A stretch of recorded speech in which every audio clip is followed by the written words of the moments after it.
विश्वासीगण गुणी ज्ञानी सज्जन वृंद और मंच तले बसी साहित्य प्रेमी रजत कुमार प्रति प्रेम भाव थिबा व्यवसायधारण एवं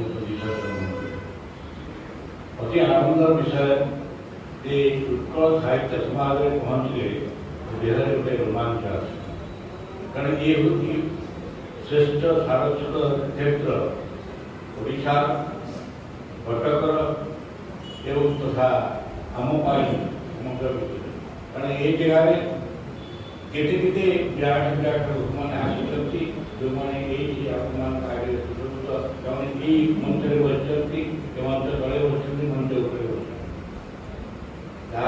कहते सभापति महोदय से मधुसूदन राव से फकीर मोहन सेनापति से गौरशंकर राय ये मानक भली लोक मैंने ये जाति की गढ़ी ये जाति साहित्य को परिपुष्ट कर भाषा को रक्षा करने जो मैंने आप्राण उद्यम कर आगे हम मथा नत हो उचित कारण ये जाति यदि सुजोग न सके आगे बढ़ा आगे कौन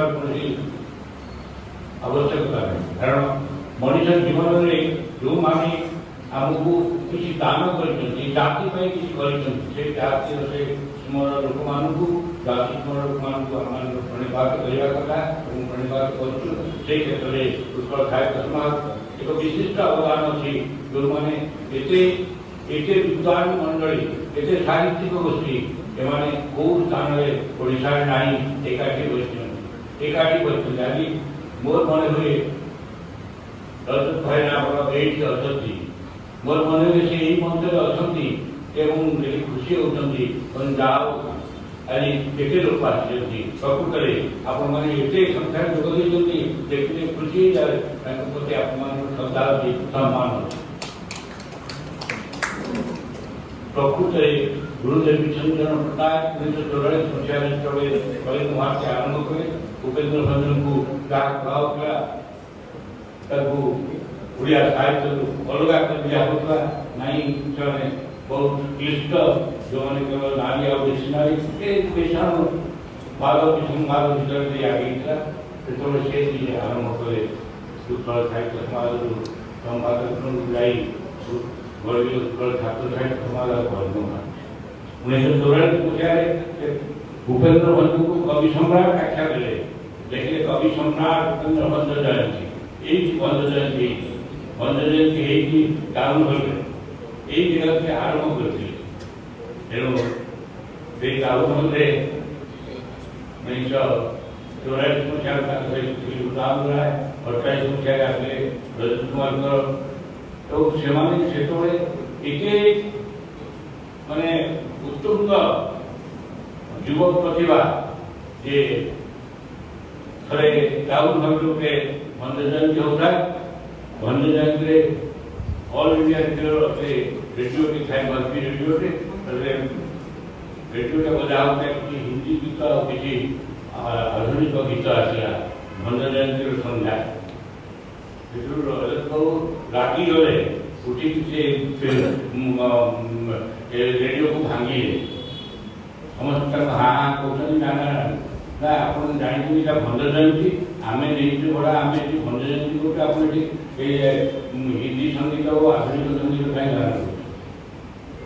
कहला कथा गुरुदेव विश्वचरण शिखे साली शीण संग्राम संग्राम कौटी नई पड़नी से दी बड़े सुदाम राय और रजत कुमार थे विश्वचरण पट्टनायक गर्भोत्फुल जाति बेड़े कहते मो जाति पिला अच्छा साहित्यिक सृष्टि करें जातिर संस्कृति रक्षा कर बोले 61 मसीह सार चलीगला 62 मसीह मुझे संपादक से सभापति 62 मसीह 2022 मसीहा पर्यटन 60 वर्ष अधिक काल से सभापति रही कलिंग महाराष्ट्र ଜ୍ଞାନ ବିଜ୍ଞାନ ଯାହା ସାଂଗଠନିକ ଦାୟିତ୍ୱ ସମ୍ପୂର୍ଣ୍ଣ ଭାବରେ ନେଇଛି।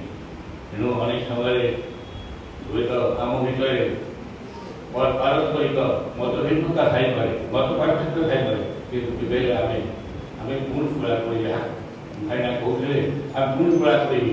କାରଣ ମତ ପାର୍ଥକ୍ୟ ଗ୍ରହଣ କରାଯାଏ, କ'ଣ ମତ କିଏ କହୁଛି ତାକୁ ନିଆଯାଏ ଏବଂ ତାପରେ ବିଚାର କରାଯାଏ। ତେଣୁ ମତ ପାର୍ଥକ୍ୟ ହୁଏନି ନୁହେଁ। କୌଣସି ଅନୁଷ୍ଠାନରେ ଆପଣମାନେ ଜାଣିଥିବେ କିଛି ସମସ୍ତେ ଗୋଟିଏ ଏକମତ ହେବେ ତା ନୁହେଁ, କିନ୍ତୁ ସେ ଏକମତରେ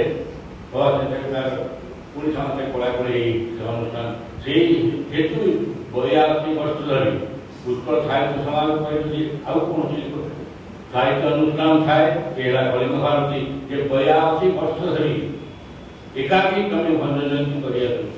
7 ଦିନ କରି ଭଞ୍ଜ ଜୟନ୍ତୀ କରି ସମଗ୍ର ଓଡ଼ିଶାର ବିଭିନ୍ନ ସ୍ଥାନରେ ଏଇ ପୁରୀ କଟକରୁ ଆରମ୍ଭ କରି ରାଉରକେଲା, ରେନ୍ସା, ବଡ଼ବିଲ, ହୀରାକୁଦ, ଖୋର୍ଦ୍ଧା, ବରଗଡ଼, ସୁନାବେଡ଼ା କୁଆଡ଼େ ସବୁଆଡ଼େ ପାରଦୀପରେ ମହାମାନେ ପାରଦୀପରେ ସବୁଆଡ଼େ ଭାଷଣ ମାନେ ଗାଡ଼ି କରି ଯାଉ ଭାଷଣ ଦେଉ, ଲୋକମାନଙ୍କୁ ଉଦ୍ବୁଦ୍ଧ କରୁ। ଏ ଜାତିକି ଉଦ୍ବୁଦ୍ଧ କରିବାକୁ ଆଜି ପିଲାମାନେ ଓଡ଼ିଆ କବିଙ୍କ ବିଷୟରେ ଜାଣନ୍ତିନି କାହିଁକି ନା ସେମାନଙ୍କର ଇଂଲିଶ ମିଡ଼ିୟମ ସ୍କୁଲରେ ଯେଉଁ ଓଡ଼ିଆ ପାଠ ହେଉନି, ହେଲେ 3rd ସବଜେକ୍ଟ ହେଇଗଲାଣି, MIL ନାହିଁ। ତେଣୁ ସେମାନେ କ'ଣ ପଢ଼ିବେ? ଆଜି ନୀତି ଶିକ୍ଷା ତ ଦିଆଯାଉନି। ତା ଦେହରେ ଏଇ ଅନ୍ୟ କବିତା ଅଭିମନ୍ୟୁ ପ୍ରାଣ ବିନ୍ଦୁ ମିଶାଇ ଭାଇ ଦେଇ ପଡ଼େ ସିନ୍ଧୁରେ 1903 ମସିହାରେ ଉତ୍କଳ ସଂଘରେ ଆରମ୍ଭ କରି ମଜବୁତ କରିଥିଲେ। ଏ ଜାତି ପ୍ରାଣ ସିନ୍ଧୁ ଗୋଟିଏ ପ୍ରାଣ ବିନ୍ଦୁ ଧରେ, ତୋର ପ୍ରାଣ ବିନ୍ଦୁ ମିଶାଇ ଭାଇ ଦେଇ ପଡ଼େ। ନା ତୋ ସ୍ୱାର୍ଥ କଥା ଭାବୁନି, ନିଜ କଥା ଭାବୁନି, ଦେଶ କଥା ଭାବ, ଜାତି କଥା ଭାବ, ଭାଷା କଥା ଭାବ, ତୋ ସାହିତ୍ୟ କଥା ଭାବ। ଏ ସାହିତ୍ୟକୁ ତମେ ନ ରଖିଲେ ରଖିବ କି? ଆଉ ପିଲା ତାକୁ ଜାଣିନି, ଓଡ଼ିଆ କବି କିଏ ଜାଣିଲେନି, ଓଡ଼ିଆ କୋଣାର୍କ କିଏ ଜାଣିଲେନି, ଜଗନ୍ନାଥ କିଏ ଜାଣିଲେନି, ଆମେ କୋଉଠିକା ଲୋକ ଜାଣିଲେନି। କ'ଣ କରିବେ? କାଲି ସକାଳେ କ'ଣ ହବ? ସେଥିପାଇଁ ଆମେ ବାରମ୍ବାର ସେଇ କଥା କହିଲେ ମଧ୍ୟ ପୁଣି କହୁଛୁ ଏ ଜାତିକି ବଞ୍ଚିବାକୁ ପଡ଼ିବ ଏବଂ ଏ ଜାତି ବଞ୍ଚିବ। ସେଥିରେ ଆପଣମାନଙ୍କର ଭୂମିକା ଅଛି, ଜେଜେବାପା ଜେଜେମାଙ୍କର ଭୂମିକା ଅଛି, ବାପା ମାଆଙ୍କର ଭୂମିକା ଅଛି, ଶିକ୍ଷକମାନଙ୍କର ସମସ୍ତେ ପିଲାଙ୍କୁ ନୀତି ଶିକ୍ଷା ଦିଅନ୍ତୁ। ଆଜି ନୀତି ଶିକ୍ଷାର ଅଭାବ ଅଛି। ଆଜି କଠୋପନିଷଦର ସେ ନଦୀରେ ତାଙ୍କ ପାଖରେ ମନେ ରୁଚି ଲାଗି ଏକା ସାଙ୍ଗରେ ଅଲ୍ ଇଣ୍ଡିଆ ରେଡ଼ିଓରେ ନାଟକ କରିଛି, ଏକା ସାଙ୍ଗରେ ଗଞ୍ଜାମ ଲୋକ ବିଭିନ୍ନ ସ୍ଥାନରେ ଭଞ୍ଜ ଜୟନ୍ତୀରେ ଭାଷଣ ଦେଇଛି। ମୁଁ ତାଙ୍କ ସହିତ ଏଇ ଜଗନ୍ନାଥ ରଥଯାତ୍ରାରେ ଅଭିଭାଷଣ ଦେଇଛି। 1954 ମସିହାକୁ ସାଙ୍ଗେ ଆମେ ଏକା ସାଙ୍ଗେ ଯାଇଥିଲୁ ଯେଉଁଠି ଭଞ୍ଜ ଜୟନ୍ତୀ ଦେଖିବାକୁ କରିଛି ସ୍କୁଲରେ, ସେଇ ତାପରେ ସଫେଇ କହିବାର ଅର୍ଥ ହେଉଛି ଆମେମାନେ ସେଥିରେ ଉଦ୍ବୁଦ୍ଧ ନ ହେଇଥିଲେ ଆମେ କ'ଣ ଏ ଅନୁଷ୍ଠାନରେ କରିବା? ଆମେ ଉଦ୍ବୁଦ୍ଧ ନା, ମୁଁ ଖାଲି ମୋ ବି ମନ୍ଦିର ହେବନି, ମୋ ଦେଶ ଜାତି ସାହିତ୍ୟ କିଛି କରିବା ଏ ହେଉଛି ସେ ମହାପୁରୁଷ ଯେ ଦେଶ ଜାତି ପାଇଁ ଏଇ କହୁଥିଲା ଅନୁମାନ ନିଜର ଗାମ୍ଭୀର୍ଯ୍ୟ, ସେ ସ୍ୱାଭିମାନ, ସେଇ ସ୍ୱାଭିମାନ ରଖିକି କୋଉଠି ହାରିବ? ମନେ ଅଛି ଗୋଟେ ଓଡ଼ିଶୀ ସଙ୍ଗୀତ ଯେ ଶାସ୍ତ୍ରୀୟ ଏହା ଉପରେ ଗୋଟେ ଆଲୋଚନା ଆମେ ଦିଲ୍ଲୀରେ କରୁଥାନ୍ତୁ। ଓଡ଼ିଶା ସଙ୍ଗୀତ ଏକାଡେମୀ ସେକ୍ରେଟାରୀ ଥାଏ, ଲଳିତ ବି ଯାଇଥାନ୍ତି। ଯେତେବେଳେ ଏ ସମାନ ଅଡିଟୋରିୟମରେ ଫ୍ରଣ୍ଟ ରୋରେ ବସିଲେ ମନ୍ତ୍ରୀ ଆସିବା ଥିଲା, ମନ୍ତ୍ରୀଙ୍କ ସାଙ୍ଗରେ ଲୋକମାନେ କେହି ଜଣେ ଆସି କହିଲା ଆପଣ ଏଠି ବସିପାରିବେ, ଆପଣ ସେକ୍ରେଟାରୀ ପ୍ରବଳ ଯୁଗରେ ଡାକିଲେ ମତେ ଏଠୁ ଉଠି ଦିଆଯିବାକୁ କିଏ କହିଲା? ମୁଁ କହିଲି ସେଇ ଯେଉଁ ଗଲେ ସେ ଧରିକି ଛାଡ଼ିଆ ଆପଣ ଉଠେଇବାକୁ କ'ଣ କାହିଁ କହିଲେ? ଏତେ ସିଟ୍ ଅଛି। ଯଦ କୁମାର ଓଡ଼ିଆ ସାହିତ୍ୟ ସଂସ୍କୃତିର ଜଣେ ପ୍ରତିନିଧି, ସେ ବସିଲେ ଅସୁବିଧା କ'ଣ ଅଛି? କଥା ହେଉଛି ତାଙ୍କର ପୋର୍ଟଫୋଲିଓ ଯାହା ମାନେ ମନ୍ତ୍ରୀମାନେ ଆସିବେ ତାଙ୍କ ପାଖରେ ଚାରିଟା ହିନ୍ଦୀ ରହିବ, ସେଇ ଯେଉଁ ଅବସ୍ଥା କଥା। ତେଣୁ କହିବାର ଅର୍ଥ ହେଉଛି ସାଲିସିନ ସଂଗ୍ରାମ କୋଉଠି ସାଲିସ ହେଇଛି। ଏ ସେଠି ରେଡ଼ିଓ ଭାଙ୍ଗିବାକୁ ଆରମ୍ଭ କରି ସେଠି ଦିଲ୍ଲୀ ଦରବାରଠୁ ଆରମ୍ଭ କରି ଯେକୌଣସି ସ୍ଥାନରେ ସେ ଛାତି ତୁଲେଇକି କହୁଥିଲେ ମୁଁ ଓଡ଼ିଆ, ନ୍ୟୁନତା ନାହିଁ, ମୋର ନ୍ୟୁନତା ନାହିଁ।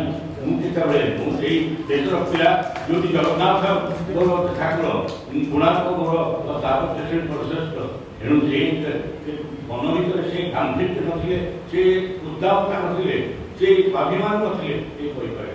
ଆଜି ଅସ୍ମିତା ଉପରେ କଥା ହେଉଛି, ଓଡ଼ିଆ ଅସ୍ମିତା ଉପରେ, ଓଡ଼ିଆ ଅସ୍ମିତା ଯଦି କେହି ରକ୍ଷା କରିପାରିଥାଏ ସେଇମାନେ ଭିତରେ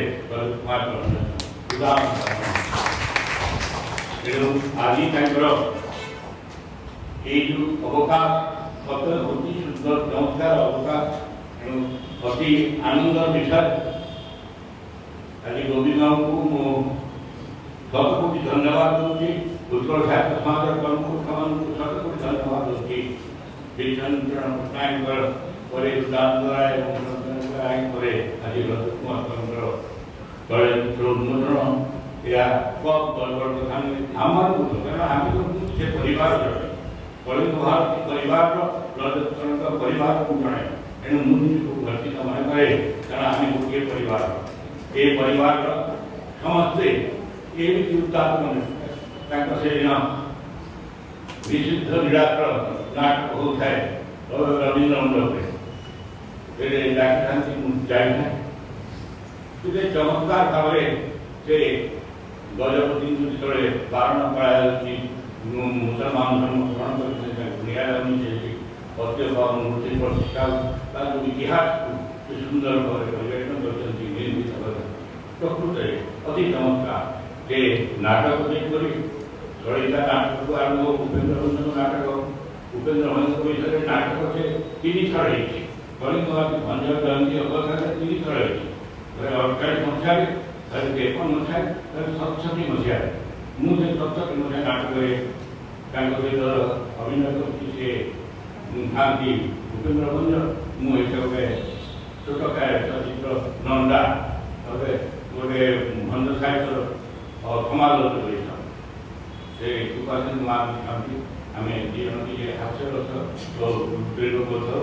ଏଣୁ ସେ କଥା ଏବେ ମାନେ କି ସୁନ୍ଦର କଣ୍ଠ ତାଙ୍କର, ସେ କଣ୍ଠରେ ଗୀତ ଗାଇଲେ ଲୋକ ଶବ୍ଦ ନିସ୍ତବ୍ଧ ହେଇଯାନ୍ତି।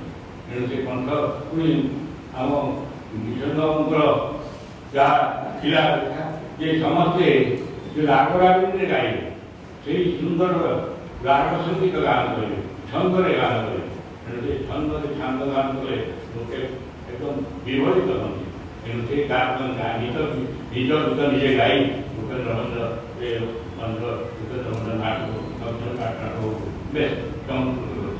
ତେଣୁ କହିବାର କଥା ହେଉଛି ଜଣେ ନାଟ୍ୟକାର, ଜଣେ ବକ୍ତା, ଜଣେ ଜଗନ୍ନାଥ ସଂସ୍କୃତି ଗବେଷକ, ଜଣେ ସାହିତ୍ୟିକ ଏବଂ ସବୁ କରି ଜଣେ ସଂଗଠକ ଏ ଓଡ଼ିଶାରେ ପ୍ରାୟ ସର୍ବପ୍ରାଚୀନ ଅନୁଷ୍ଠାନକୁ 60 ବର୍ଷ ଧରି ଚଳାଇବା କିଛି କମ୍ କଥା ନୁହେଁ। ତେଣୁ ଆଜି ଆପଣମାନେ ତାକୁ ସସମ୍ମାନ ସ୍ଥାପନ କରିଛନ୍ତି। ଏ ପୂର୍ବଶ୍ରୀ ଗଣ ଆପଣମାନଙ୍କୁ ସମସ୍ତଙ୍କୁ ପ୍ରଣାମ କରନ୍ତି, ଆପଣମାନଙ୍କ ଆଶୀର୍ବାଦ। ଏ ଜାତି ଆଉ ମଧ୍ୟଯୁଗରୁ ଆମେ ଏ 2014 ମସିହାରୁ ଶାସ୍ତ୍ରୀୟ ଭାଷା ରୂପରେ ଓଡ଼ିଆ ମଣିଷ ହେଲାଣି। ତେଣୁ ଆମେ ଆଉ ଶୋଇ ରହିଲା ନାହିଁ, ନିଜକୁ ଜଣେ ପ୍ରତିଷ୍ଠିତ ଓଡ଼ିଆ ବୋଲି ସବୁଆଡ଼େ ସମଗ୍ର ବିଶ୍ୱରେ ସ୍ଥାପନ କରିବା ସମୟ ଆସିଛି। ଏହା ହେଉଛି ଆଜି ତାଙ୍କର